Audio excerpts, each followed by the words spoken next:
wabarakatuh. Waalaikumsalam. Alhamdulillah pada pagi hari ini kita dapat berjumpa di kelas 12 bahasa. Sebelum kita memulai pembelajaran, silakan ketua yang cewek untuk membuka dengan doa. Ya.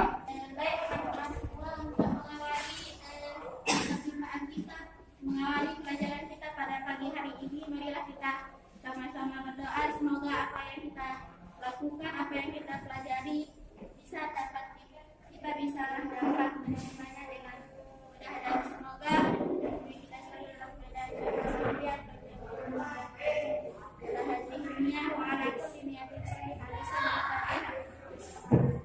Terima kasih kepada siswa kelas yang telah membuka dengan doa. Ya, selanjutnya pada pagi hari ini sebelum kita mulai pembelajaran, apakah anak-anakku semua masih semangat? Ya, pada pagi hari ini kita harus tetap semangat ya, walaupun pada masa pandemi COVID-19. Minggu lalu telah kita pelajari mengenai materi tes cerita sejarah ya. Setiap hari pasti ada anak-anakku semua pernah bercerita menggunakan kalimat lampau, terus menggunakan kalimat konjungsi, mungkin itu termasuk dalam sebuah unsur tes cerita sejarah. Nah, tujuan kita mempelajari tes sejarah ini adalah supaya kita bisa menentukan kebahasaan di dalam tes sejarah itu. Adapun kegiatan kita pada pagi hari ini yaitu kita bersama-sama untuk berdiskusi, tapi yang lebih banyak itu anak-anak sekalian yang akan aktif dalam pembelajaran pada pagi hari ini. Langsung saja kita masuk ke materi pembelajaran. Materi kita pada pagi hari ini yaitu mengenai unsur bahasaan dari tes cerita sejarah. Sebelumnya ada yang tahu apa saja unsur bahasaan dari tes cerita sejarah tersebut? Menggunakan kalimat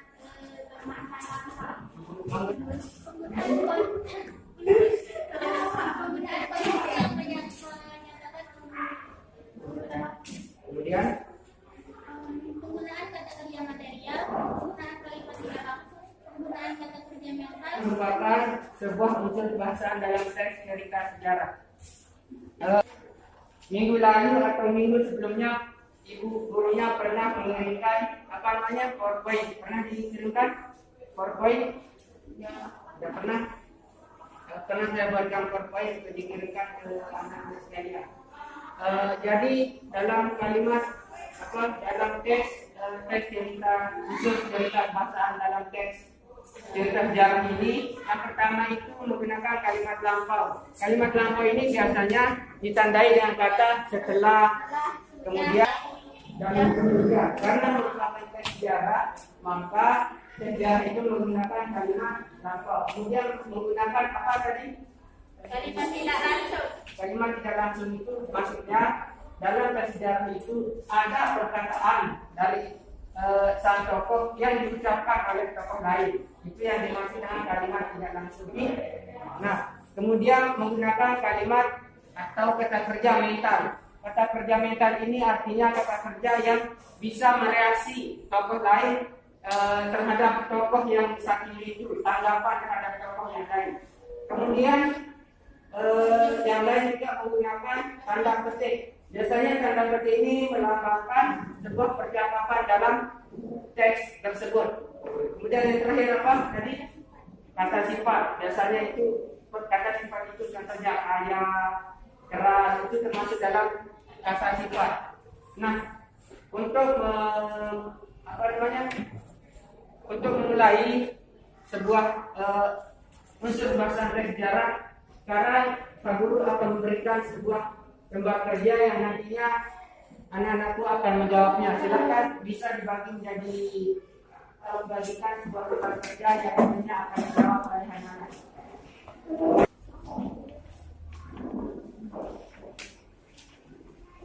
Belum menjawab pertanyaan di dalam lembar kerja tersebut, soalnya sedikit hanya menguji tentang menemukan unsur bahasa dalam teks cerita sejarah. Di lembar kedua ada contoh teks cerita novel sejarah. Silakan bisa dikerjakan dari sekarang.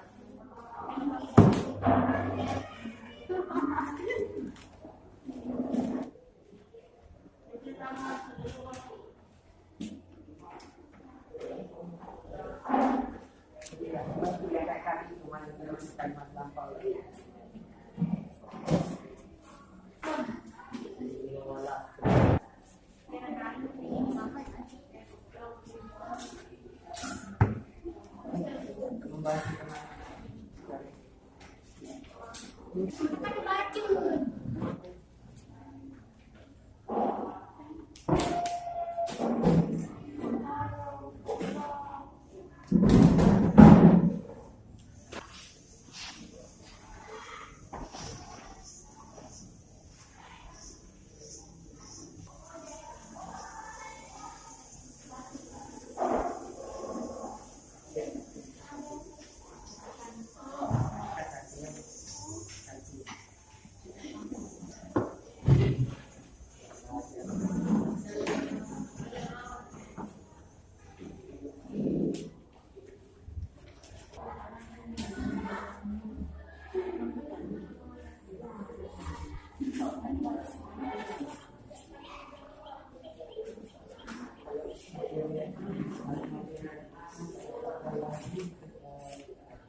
menggambarkan perbuatan memukul.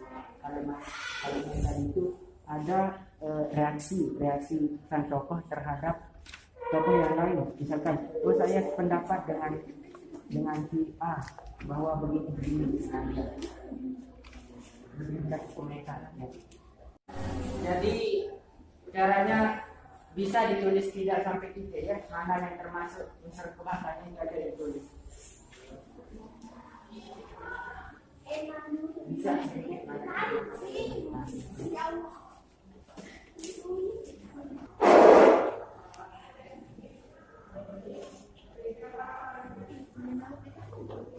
Ada yang sudah jadi?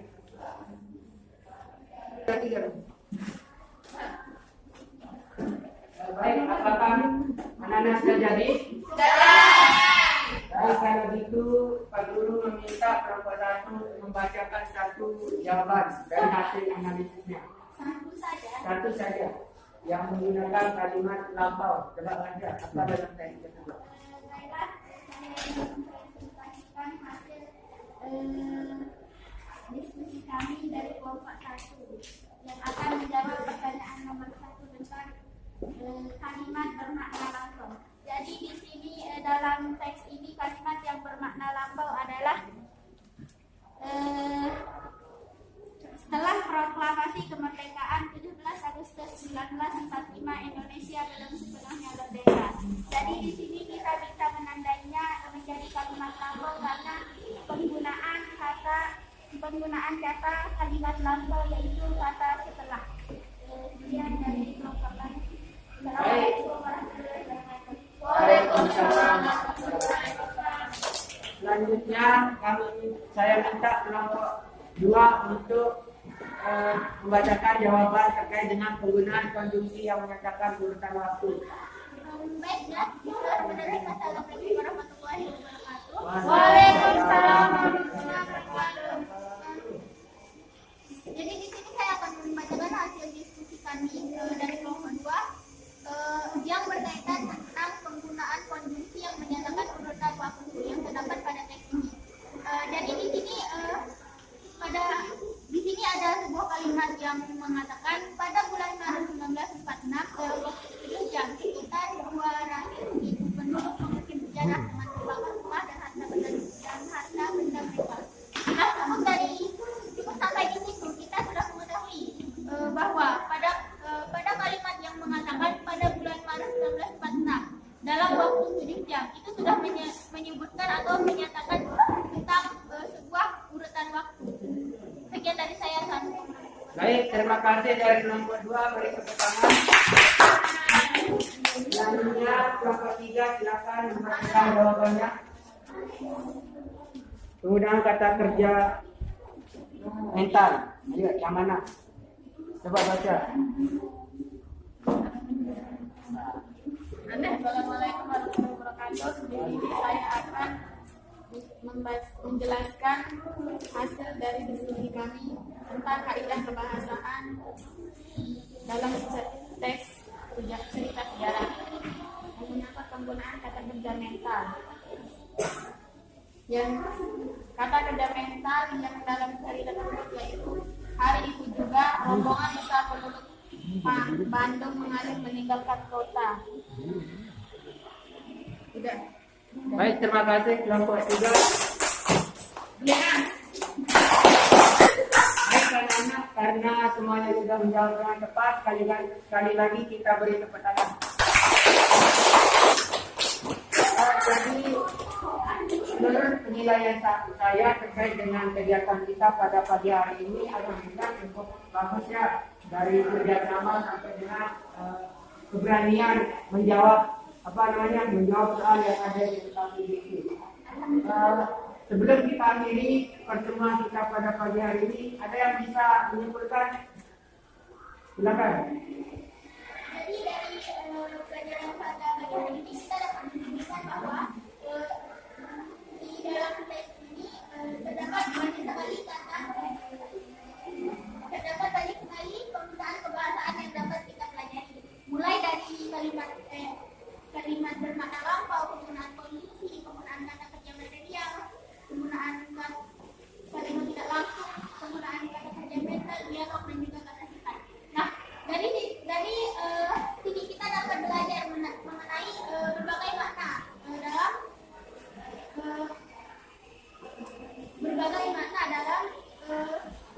setelah kita menganalisis sebuah teks ini. Baik, terima kasih keberaniannya. Siapa namanya? Indri, tepuk tangan Indri. Baik, dari kesimpulan yang diberikan oleh temannya tadi, saya sendiri dapat menyimpulkan bahwa setiap kalimat dalam teks sejarah itu, yang namanya sejarah itu pasti masa lampau, memiliki unsur bahasa yang beragam, seperti penggunaan kata lampau, penggunaan kalimat kata kerja mental, kata kerja material dan sebagainya. Dapat kita simpulkan bahwa pembelajaran pada pagi hari ini adalah berjalan dengan lancar. Untuk pertemuan berikutnya, mungkin kita akan membahas terkait dengan menulis karangan teks sejarah pribadi ya. Baik, sebelum kita mengakhiri pembelajaran kita pada pagi hari ini, silakan jawabannya dituliskan dulu.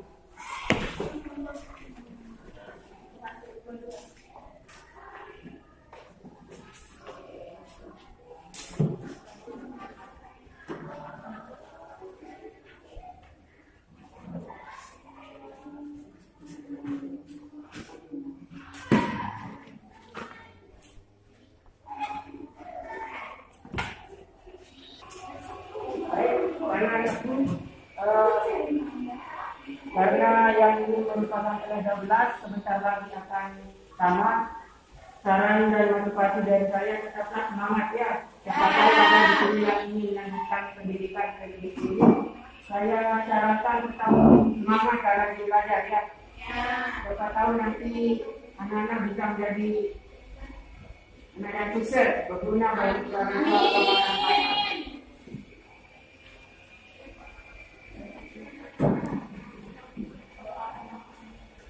Kita pada pagi hari ini silakan kelas untuk membentuk kembali